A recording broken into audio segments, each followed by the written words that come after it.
A rrezikohet seriozisht pushteti ajatollave në këtë rast? Po. Është vërtet që intensiteti I protestave ka rënë dhe nuk ka si ndodhë ndryshëm, se kur flitet për 500.000 vetë vrarë, kur atje s'ke asnjë gazetar të huaj, ato mund t'jenë dhe 5.000.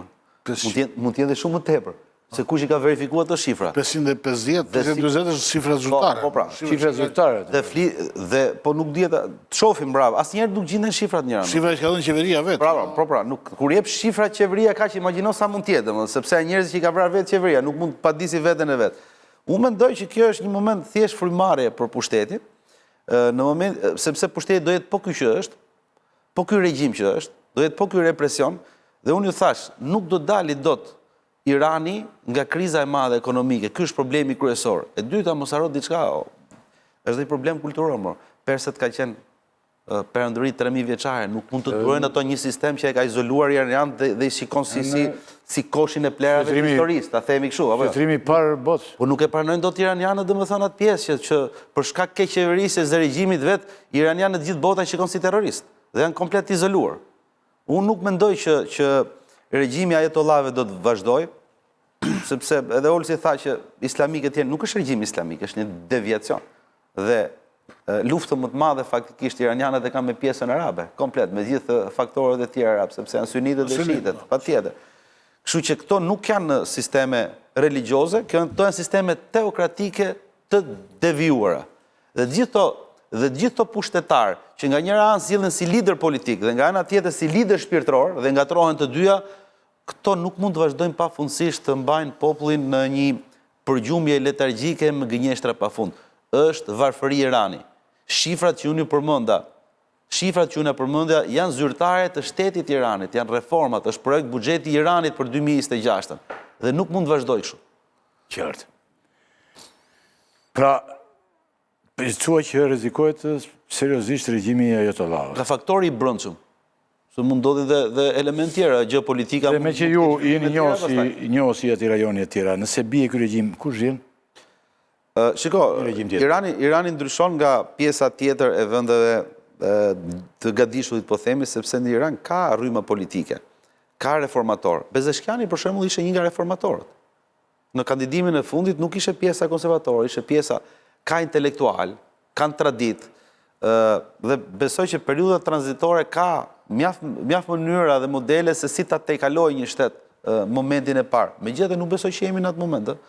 Nuk besoj që jemi në atë moment. Ajo që ditë themun është kjo, që është nga fundi ky lloj sistemi se nuk mban më regjim. Problemi I është që qeveria, presidenti duhet të bëhet me protestuesit kundër ajatollave që të bie regjimi ajatollave. Që nuk mund ndodh. Që është e pamundur. Shifrat më shkruajnë nuk janë të qeverisë, janë shifrat të grupeve për të drejtat e njeriut.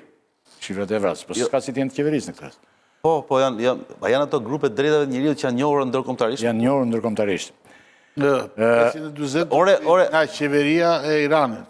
Është konfirmuar sot nga qeveria 540. Dhe I ka trajtuar, dhe kush është më e keqja, I trajtoi si terrorist, se ky është problemi. Se ndodhet edhe në Amerikë, ndodhet edhe te ne.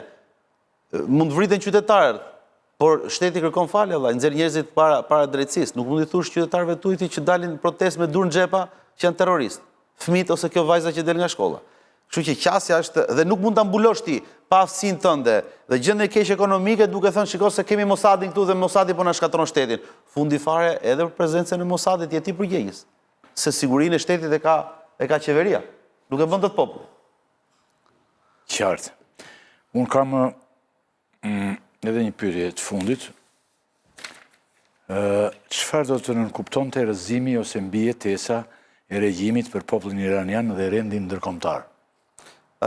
Impakti, shiko, e para bi një model që unë kam thënë që fillim të herës është një model I dështuar I asaj që rëndom njëhet si islami politik, shtetet teokratike, është një sistem shumë hibrid I shiizmit. Çfarë mund ndodhi?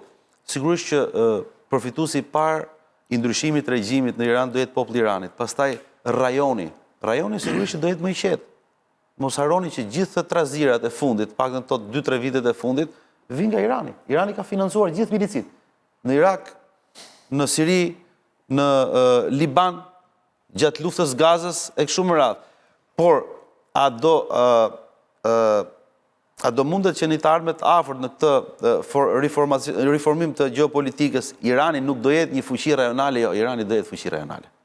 Problemi me Iranin është Sepse është kulturalisht që gjithmonë do jetë patjetër. se Irani si Rusia në rajon. Qartë.